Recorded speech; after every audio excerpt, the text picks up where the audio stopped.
Hello everyone, how are you doing? This is Helton's Computer Repair here with a video for you. On this video we're going to be showing you how to download and install Zoom. Zoom is a video conferencing system. It's very popular. It's kind of like when you ever use like Facebook and you do like a FaceTime to FaceTime, or if you use like the FaceTime hell on an iPhone, you understand they have that ability. You can just pretty much do face to face or WhatsApp or something like that, depending on how we're doing the face-to-face options. It's pretty much another program that's been used, and it's been used at lots of schools and stuff like that too. Now, technically, there are versions that you have to pay if you want to, but by default, they do have a basic one for personal meetings. So that's going to be the one that we're going to be showing you how to install. So let's go ahead and get started.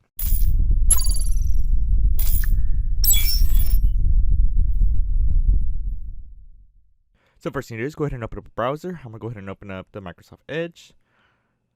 And once you get to your site and it pretty much loads up on here, what you're going to look for is type in zoom.us.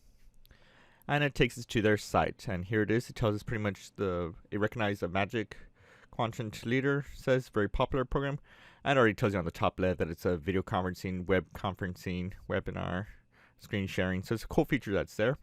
And this came up to accept the terms and conditions. Everything comes up, and we're pretty much up to their site. Before we get into this, I want to show you the plans. There's literally the free version that we're going to install in here. It can go up to 100 patients, so that's actually pretty awesome. Up to meetings up to 40 minutes, so that's pretty cool. Now, if you go up to more, you understand there's more features that have, like this is for 1,000 people for 30 hours. And it goes into more for 300 patients. Participants, and you understand it goes farther and farther for the payments. But for basic use and stuff like this, for Zoom meetings, this is the free version. And you would think that you had to come to this selection, go to free, and download the stuff to get you there. You don't really. What you do is you go to their site, and all you do is you scroll all the way to the bottom, and then you'll see a selection where it says download. Go ahead and select it, and then from there you'll have the program to download and install the program. So technically my computer is a 64-bit. You don't have to choose that. Technically you can choose a 32-bit. The only time it comes to a point is I think depending if Windows is specifically that needs to be run on a 64-bit. Also, if you're a person that's trying to install this at a tech center, like pretty much, or like a school, which is on the downloads for ITs, they have already the MSI files on there to make it a little bit easier, so you can just set up the structures and policies and to be pushed out from pretty much the Active Directory, from SCCM, or whatever third-party programs that you use too. Regardless, we're going to go ahead and select the regular download here and let the file download. Okay, so the file has already finished downloading. I'm going to go ahead and select the open file. And then it's starting to do initializing pretty much. And it's pretty much what it's doing is just extracting the files, if I'm correctly. And you'll probably be prompted to go ahead and press yes for this. And give it a little second. And here it is. Pretty much Zoom is already installed. And it's pretty much already set. From that point, you would have to sign in. And if you don't have an account, then you would have to pretty much set up one free. Technically, it says that we can sign in from their own account, or you can sign up also with like Google or Facebook and other options. I have no clue what the SSO is.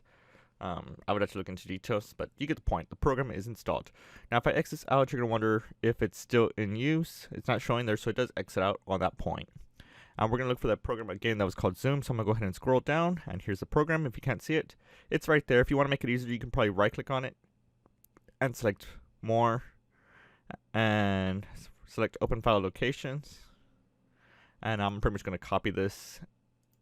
Well, actually I don't even have to copy. I can just right click and select send to desktop create shortcut, and there we have a shortcut desktop created. Simple as that. I think we could also have an option to like drag it kind of will out. Okay, so yes, it's working on that route too. Other options that you can do for it, and that's pretty much it. Thanks for watching from Helton's Computer Repair, and I will see you on the next video. Thanks for watching, guys. If you disliked this video, then hit that button. But if you like it and you want to see more, hit that like button, get subscribed, comment, and tell us what other tech videos you want to see. Consider checking out our merch store, link in the video description. And for the rest, I will see you on the next video.